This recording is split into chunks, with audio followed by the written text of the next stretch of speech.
Des camions de police par dizaines, des CRS en armes, postés en hauteur et plus près de la mosquée des équipes de déminage.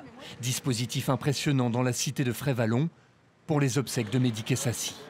Le jeune homme de 20 ans a été assassiné, peut-être pour intimider son frère, Amine, engagé dans la lutte contre le narcotrafic.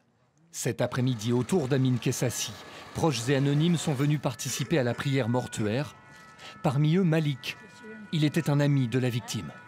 Un très gros choc, parce que c'était quelqu'un de très gentil. Il faisait rien du tout, il n'était pas connu, il était à l'école et il est mort. Personne n'accepte, même pas, c'est pas que moi, c'est personne.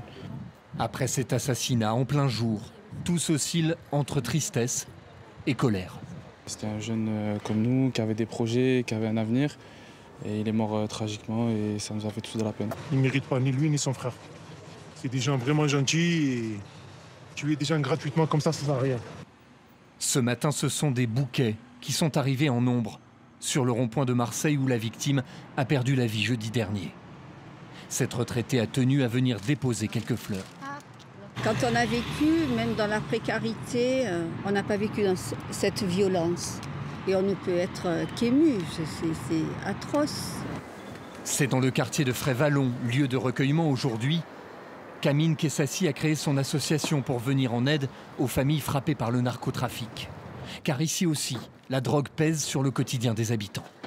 Nos fils, nos filles, elles vont à l'école la boule au ventre. On ne peut même pas parler. Si tu parles, on va te mettre des feux dans la voiture ou bien on va te faire du mal. Moi, j'ai assisté à un assassinat ici, ça fait 1 à 2 ans.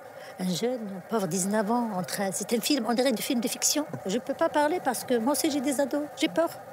Après la prière mortuaire, Mehdi Kessassi a été enterré à Marseille dans l'intimité.